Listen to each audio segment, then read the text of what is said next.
Bismillahirrahmanirrahim. Assalamualaikum warahmatullahi wabarakatuh. Waalaikumsalam warahmatullahi wabarakatuh. Ya, perkenalkan saya Sumarni dari SMA Negeri 3 Jeneponto, calon guru penggerak angkatan 9. Pada hari ini kami akan melakukan wawancara dengan Kepala UPT SMA 3 Jeneponto terhadap bagaimana caranya pengambilan keputusan yang bersinggungan dengan dilema etika.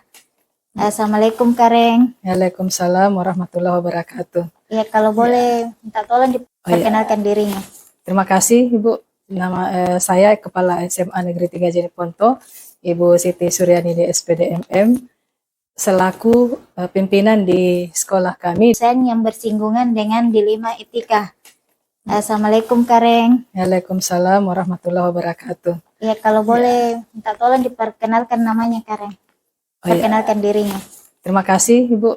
Nama saya Kepala SMA Negeri 3 Jeneponto, Ibu Siti Suryani di SPDMM, selaku pimpinan di sekolah kami, dan Ibu Sumarni adalah salah seorang guru dari SMA yang mengajar di SMA Negeri 3 Jeneponto. Ya, silakan Ibu. Iya, baik, terima kasih banyak Ibu. Baik Karen, karena pada hari ini kami akan melakukan wawancara mengenai bagaimana seorang pimpinan dalam melakukan pengambilan keputusan yang bersinggungan dengan dilema etika. Sebagaimana kita ketahui, dilema etika itu adalah suatu permasalahan di mana ketika kita mengambil keputusan itu, apabila kita mengambil keputusan A maka itu adalah benar, kemudian pun kita ambil keputusan B adalah sesuatu yang benar, sehingga terjadi bersinggungan antara dua nilai-nilai kebajikan di situ. Kalau boleh tahu ini Kareng, selama ini bagaimana Ibu dalam mengidentifikasi kasus yang merupakan dilema atau bujukan moral itu Kareng? Terima kasih. Baik, saya akan mencoba memberikan bagaimana hal-hal apa yang kami lakukan pada saat menghadapi permasalahan yang merupakan permasalahan dilema etika, yaitu dengan cara memperhatikan atau mempelajari permasalahan yang ada, permasalahan yang timbul, apakah ketika mengambil keputusan A itu lebih tepat dibanding kalau mengambil keputusan B. Ya, terus sekarang bagaimana Ibu dalam menjalankan pengambilan keputusan yang ada di sekolah ini, terutama yang untuk kasus-kasus dilema etika itu Karen? Baik Ibu, jadi yang kami lakukan selama ini dalam pengambilan keputusan menghadapi permasalahan dilema etika, itu salah satunya adalah dengan melibatkan semua stakeholder yang ada di sekolah, meminta masukan-masukan dan pendapat dari mereka, kemudian melihat skala prioritas dari permasalahan tersebut, yang mana lebih didahulukan. Oh, seperti itu. Kemudian Kareng, langkah-langkah atau prosedur seperti apa yang biasanya Ibu lakukan selama ini? Ya, itu tadi hubungannya dengan melibatkan seluruh stakeholder. Jadi meminta pendapatnya mereka, mengidentifikasi tadi masalah, melihat skala prioritasnya, yang mana lebih menyentuh, yang mana lebih penting untuk dijalankan atau dilaksanakan di sekolah dibanding dengan keputusan yang dengan permasalahan yang lain. Iya, berarti jadi, hal yang Ibu utarakan tadi itu yang bekerja sama seperti itu, memberikan skala prioritas.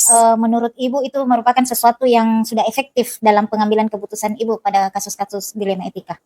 Iya, saya kira itu adalah hal yang efektif karena sebuah permasalahan dalam satu sistem atau di satuan pendidikan itu kan akan menyangkut keseluruhannya. Jadi dengan melibatkan stakeholder yang ada di sekolah, maka tentu saja pengambilan keputusan akan lebih efektif nantinya setelah ada keputusan bersama. Tantangan-tantangan apa saja yang biasanya Ibu dapati selama ini Karen? Jadi tantangannya misalkan dalam pengambilan keputusan tadi, karena ini kan kalau kita mengambil A itu juga benar, mengambil B itu juga benar, ini akan butuh waktu. Jadi hanya membutuhkan waktu untuk mempertimbangkan, untuk melihat faktor-faktor atau hal-hal yang mengenai masalah tersebut. Apakah kalau kita mengambil keputusan ini itu sudah tepat, atau malah kalau kita ambil keputusan B itu yang lebih tepat. Jadi permasalahannya agak waktu saja yang membutuhkan waktu untuk menganalisa, mempelajari permasalahan itu. Kan Ibu mengatakan butuh waktu.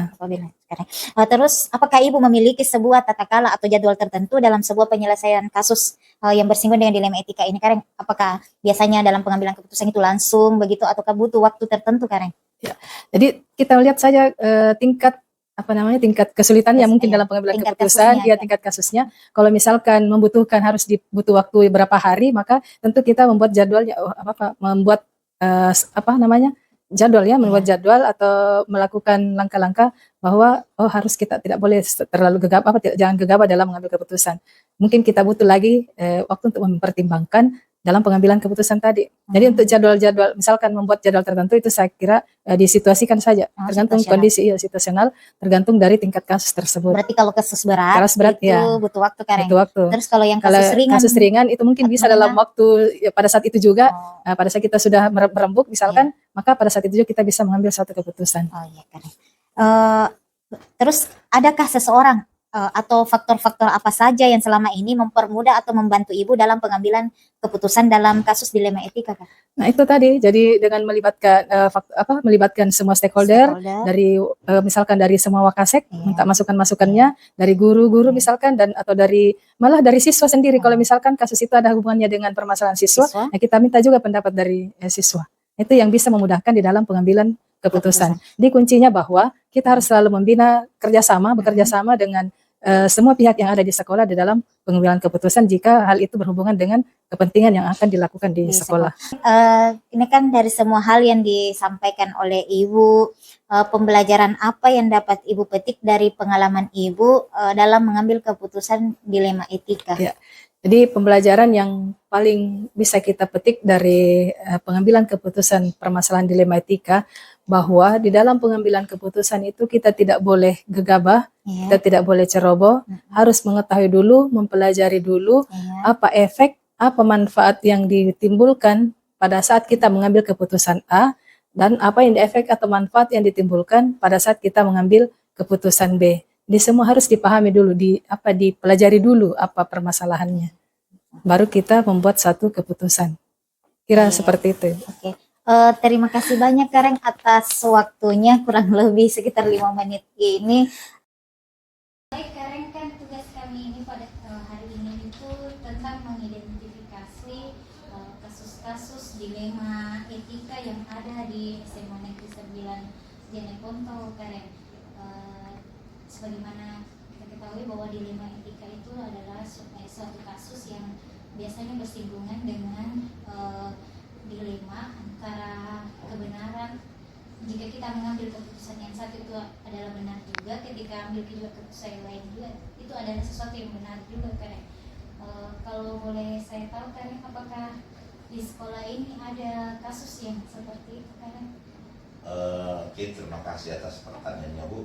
Saya pikir di semua lembaga atau instansi baik pemerintah maupun swasta itu akan ada hal-hal seperti itu.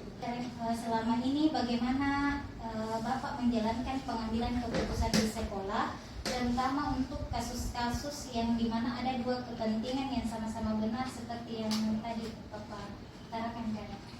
Nah, berdasarkan hal itu bahwa ketika ada kasus yang sama-sama benar, nah kita lihat levelnya lagi nih, gitu. Kita lihat bahwa yang mana yang sifatnya urgent, kemudian yang ini. Nah, berdasarkan nanti itu kita baru mengambil satu keputusan. Terus langkah-langkah atau prosedur yang seperti apa yang biasanya Bapak lakukan selama ini, kan? Dia mengidentifikasi masalah atau kasus yang ada, kemudian faktornya, ya itu tadi sama. Jadi kan berunut dari atas ke bawah ini pertanyaan. Nah itu mengidentifikasi persoalan atau kasus yang timbul dan bagaimana mengharmonisasikan bahwa kasus itu bisa ditangani dengan baik dan berdampak positif kepada yang berkasus. Kalau boleh tahu tantangan seperti apa yang biasa Bapak? Ya, kalau hal itu pasti ada lah, karena setiap pengambilan keputusan dalam satu masalah, ya mungkin ada pihak yang melakukan tadi merasa tidak puas dengan hasil keputusan yang diambil. Tapi bagaimanapun, nah itu harus ada keputusan yang harus diambil. Jadi kita meninjau kembali bahwa tidak semua kasus itu bisa diselesaikan dengan menyenangkan seseorang. Jadi kembali lagi bahwa hasil keputusan itu benar-benar bisa menjadi hasil keputusan yang baik bagi kami semuanya, meskipun ada yang tidak puas dengan hasil itu. Bapak memiliki sebuah jadwal tertentu dalam penyelesaian kasus yang berhubungan dengan dilema etika itu. apakah langsung begitu Karen, langsung diselesaikan di tempat atau memiliki jadwal khusus untuk menyelesaikannya? Oh, kalau masalah itu tergantung dari besar kecilnya satu masalah atau kasus. Kalau kasusnya ya ringan ya paling ketemu, jadi jangan begitu. Tapi kalau siswa, guru juga mungkin lihat dari levelnya saja. Kalau dia agak besar, cukup mungkin disediakan waktu khusus untuk membicarakannya lebih spesifik lagi. Itu.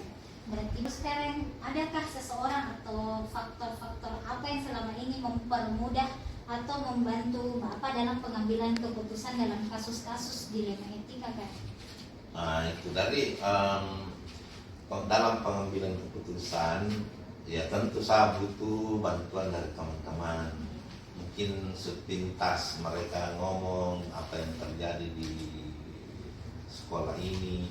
Nah itu bisa jadi acuan bagi saya untuk mengambil satu keputusan, karena bagaimanapun dalam satu lembaga itu kita tidak boleh bekerja sendiri, tentu dari orang lain. Jadi contoh ada teman yang begini, guru-guru semua secara tidak langsung tahu tersirat bahwa oh kemauan guru seperti ini dan ada kasus yang muncul.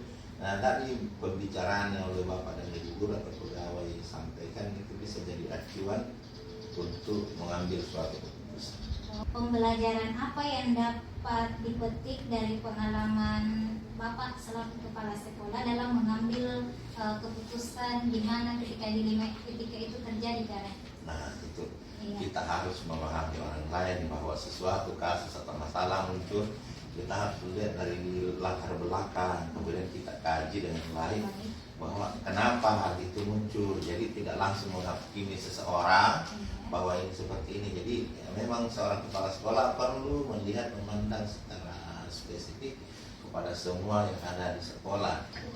Karen, terima kasih banyak atas waktunya Karen bersedia untuk diwawancarai oleh Karen. Ya. Semoga SMA 9 semakin jaya. Amin.